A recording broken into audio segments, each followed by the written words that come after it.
welcome everybody. Thank you for being here today. I'd like to express a special word of gratitude to our host, Mayor Duggan, to our inspiration, Mayor Bloomberg, and to the staffs of my organization, the Aspen Institute, Bloomberg Philanthropies, and Atlantic for putting on this tremendous program. Universities and cities are what Shakespeare would have called, quote, a marriage of true minds. And just as Mayor Bloomberg said, cities create culture, employment, community, and a spirit. And so too, colleges and universities add to the social, cultural, intellectual, economic life of the communities in which we are placed. We're joined today by three fantastic leaders in American higher education. I'm going to jump right into it. And let's begin with the question of how our colleges and universities find and recruit talent from low and moderate income communities, a critical national priority.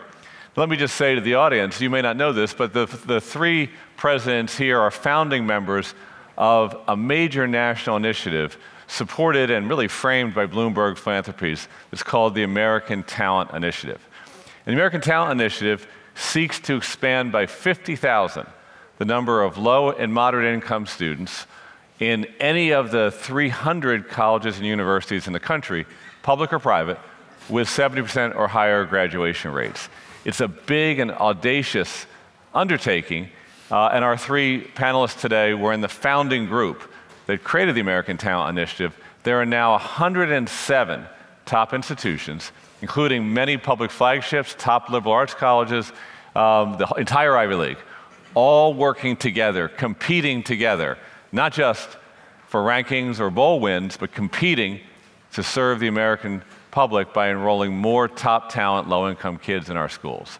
So let me start with Mary from Spelman. Why is this important, and what is one thing Spelman is doing? And then I'll ask the same two questions of Mark and Anna Mari. So it's important because our high-performing students are some of this country's most valuable assets. And many of them are in Black and Latino communities, and those communities are going to grow rapidly and become majority communities by mid-century. The one thing that Spelman is doing is that we're getting very aggressive about going out and identifying that talent and providing the summer high school experiences, the experiences once they have been admitted. So when they get to Spelman, they're going to exceed, they're going to excel, they're going to be prepared, and they're going to have a pathway out into the world. And certainly this is not a new work for Spelman College. Right. You've been a leader in this for generations. Yes. Mark, how about you, University of Michigan? So where we come at this is we're completely convinced that talent is everywhere in our society. The difference is opportunity. And some of our great cities, there are talented students that lack the opportunity to improve their lives through education. And it's our jobs collectively to identify those students and make sure they have access based on how smart they are and how hard they're willing to work to improve their lives through education. We launched, the one thing Dan said we each get to mention is we launched something called the Go Blue Guarantee a year ago.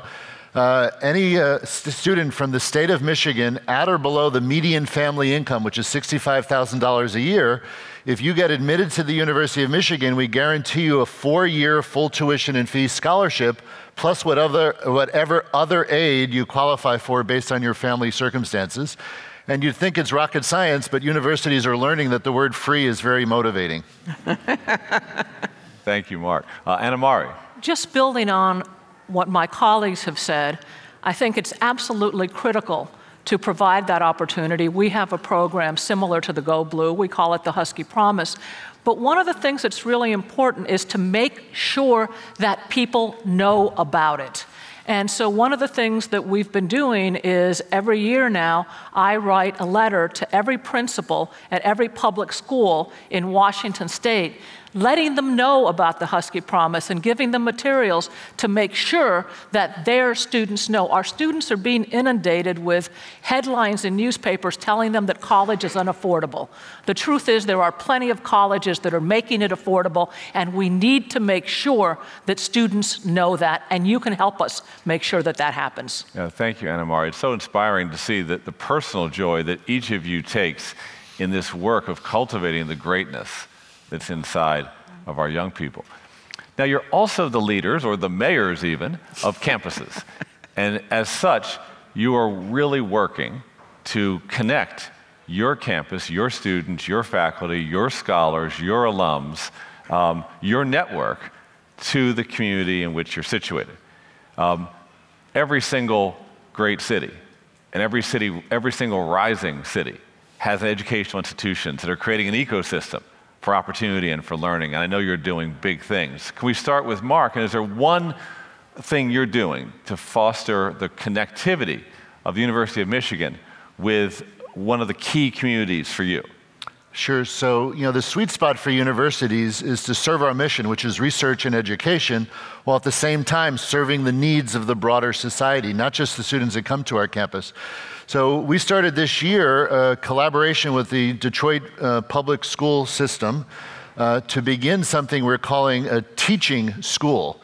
And it's at the site of a former college, Mary Grove College, here in Detroit, where we're collaborating with the Detroit Public School System and the Kresge Foundation to set up a P through 20 school where teachers come to learn how to teach. So it's being driven by our School of Education. Detroit Public School teachers will be teaching Detroit Public School students.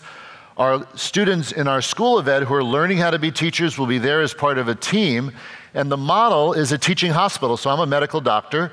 And when I learned my craft, it was in small teams of doctors at different stages of education and training, rounding on patients. So the idea here is to have a school where we have trainees, experienced teachers, and scholars of teaching forming teams to help drive the quality of teaching and the aspiration of public schools in the city of Detroit. And it's awesome to see the way you've worked in partnership with this public schools and, of course, this extraordinary foundation, Kresge, not trying to do it alone, but doing it together. It's critical, and the community is a partner in all of this, and nothing works in cities, and we've learned the hard way by making mistakes, unless you really form close partnerships with the communities that you're working in, and be respectful of the fact that it's their ideas that are going to tell us what we need and how we can add value. Now, Anna Mari, obviously you get this. You've been doing it your whole career. Tell us something about what the University of Washington's doing. Well, as a public university, we can't deal with, we can't do big initiatives where you throw millions of dollars at it. So, quite frankly, being engaged with the community and partnering with them is the best way that we can get things done. One of the things that we launched about a year ago was something called Population Health Initiative. It really draws upon the fact that as a university, we're very, very strong in the health sciences. And in addition to our teaching hospital, we actually run the county's trauma center, for example. And so what we've done with the Population Health Initiative is we've really worked across the university, because health isn't just the absence of disease. It's also about that positive empowerment that you can bring. So it's about K-12. It's about working with public institutions all the way up and down. Of course, part of what's allowed us to do it is that we are in a city with a lot of global health. We have about 100 different institutions working with global health. We have the Gates Foundation in our backyard, but we really are. We have the data now. I think, as Mark said, what we have that's unique is that we can work from a research perspective, and we have the data that can pinpoint down to a very narrow community level. For example, within King County, you can, walk 10 minutes, and there might be a 10-year difference in life expectancy. Yep. So we're using the data, and we're using our cross-disciplinary possibilities to launch an initiative to improve health in the broad sense of the word. That's wonderful. And partnerships and framing problems so that we can go after solutions, we can demonstrate progress with data. Mary, how about you in Spelman?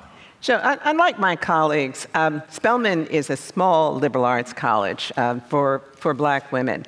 And we're located in a very depleted neighborhood. So, but very much like my colleagues, we made the decision that we had to partner with our community if we were going to do something that's meaningful. So we gathered all the principals of all the schools in that community and asked them 2 years ago, what do you need from us? And they were very clear. We need you to help our students read. that fundamental skill, literacy. So we had massive training for our students who wanted to volunteer in literacy training. And in the past 2 years, we have been working primarily with the elementary schools, though not exclusively. And now we're reconvening those principles, and we've learned reading scores have improved. We've made a difference. And now to hear from them again, what is our next step? But this idea of doing this in close consultation with the community is absolutely imperative. Now, Mark, you told us about your pre-president career, life before the presidency. But could I ask Anna Mari and Mary, would you just say a word about your own field and discipline and how that contributes to your being an urbanist today? Well, I was a community psychologist, community clinical psychologist, so all my work has been done in the community, and so in many ways, I actually wrote a little article about this recently, I really see this job as very much an extension of what I was doing earlier. Yeah. So in that sense, a lot of the things in life, as you're moving forward, they look a little disconnected, but sometimes when you look back, you can see the thread, and the thread is very much there. Yep. Right. I was the director of the Studio Museum in Harlem back at a time when the entire city of New York was on the verge of bankruptcy. And I went from there to work in city government as the Cultural Affairs Commissioner, first for Ed Koch and then David Dinkins. And it was very clear that government has a role in not only the rebuilding of a city, but in partnering with colleges and universities and cultural institutions so that we can weave this very rich infrastructure in our cities to support our communities. So perfect segue. This is a little bit out of the box. It's not what are you doing, but what might you do? Would each of you reflect on something that you think either your institutions or higher ed in general can do in partnership with all these great results-oriented, people-serving mayors here today? Mary? So one of the things that's very striking is that we know that the nature of work is going to change. We know that in the next 20 years, we're going to lose about 80 million unskilled jobs.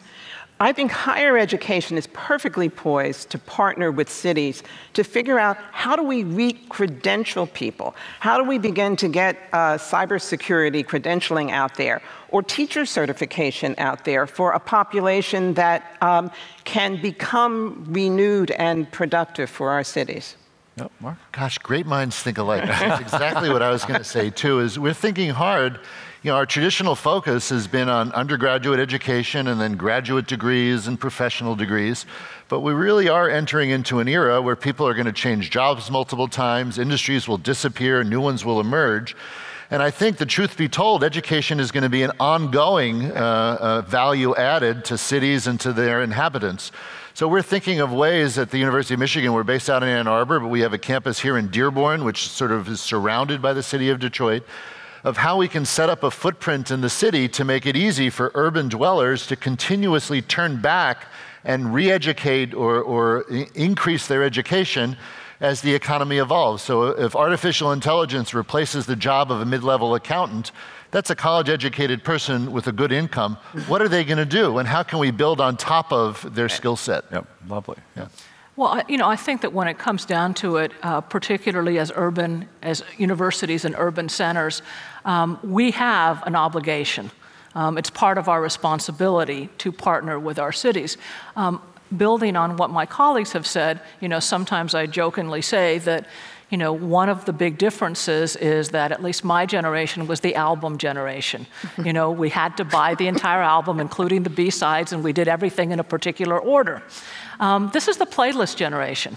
And, you know, what we'll see is probably a combination of both. There'll be plenty of students who go to 4 years and buy the album, but 2 years later, they may well need to go to the playlist and pick up something because the world has changed. And I think that, you know, quite frankly, I think universities have been changing a lot more than people give them credit for. On the outside, they look a lot more similar than they are on the inside, but I think that we will be challenged to change much more rapidly than we ever had before. There will be people moving in and out much more rapidly than we've seen before, and I think that partnering with our cities, with our mayors, with our communities to get a better sense of what do they need in terms of workforce and how do we credential, in fact, some of the work that people are doing. More and more we're doing work through internships and placements, not just within the ivory towers, which quite frankly don't exist.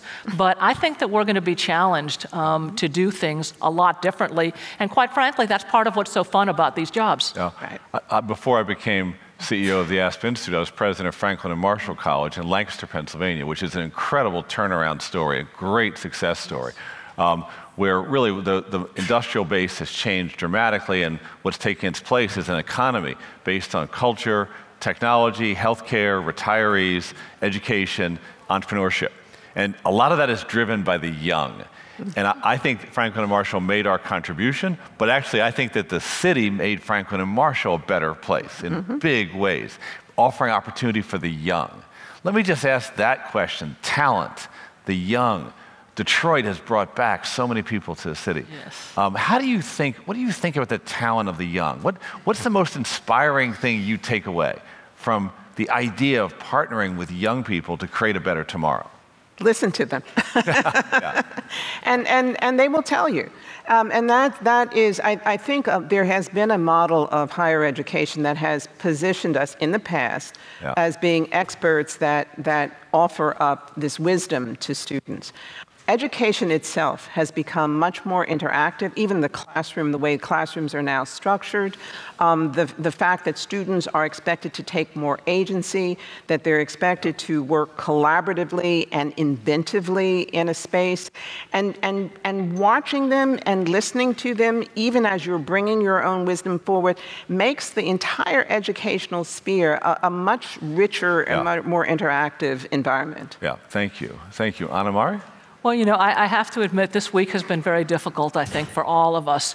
And so this morning, watching the choir come up here and say, "Here we come," I was, yes, bring it on. Exactly. Because I do think that that's what's that they do inspire us, but is a wonderful example of universities and cities and counties partnering.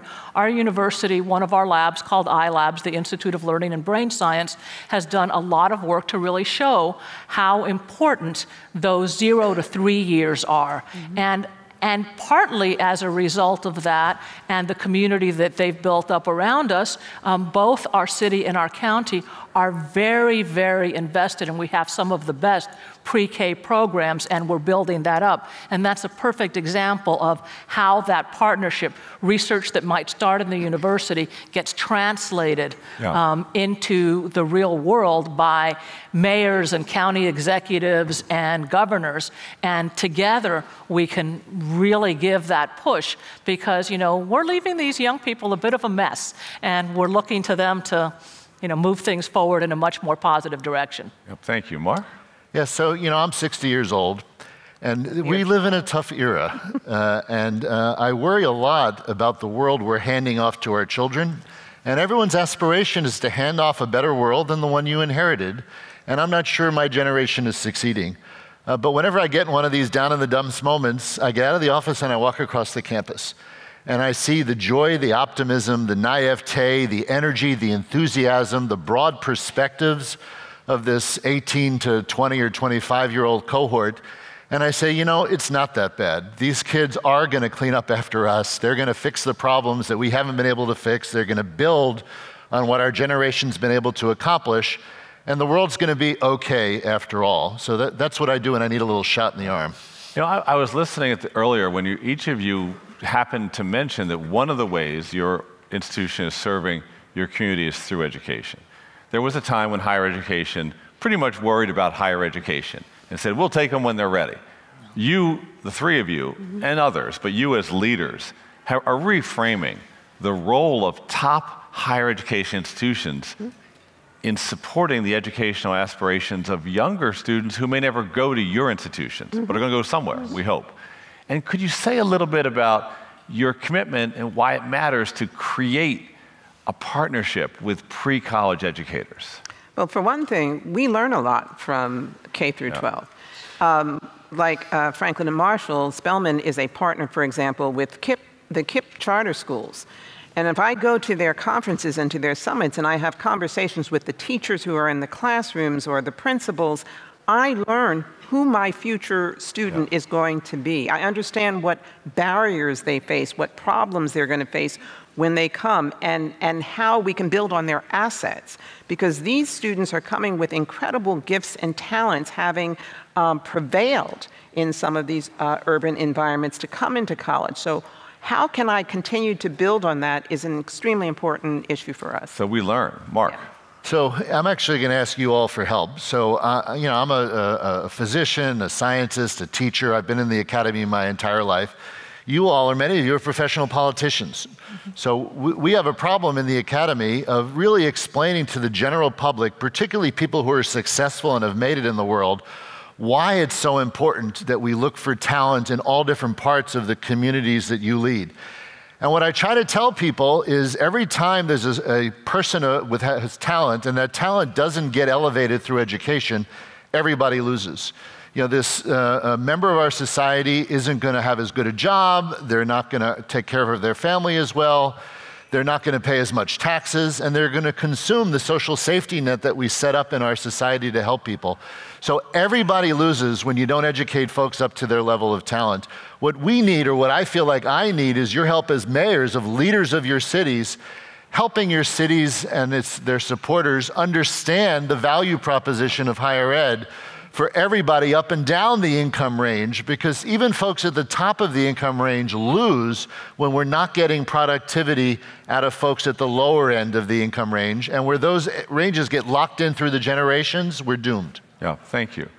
Yeah, I think in many ways we're in similar positions to you.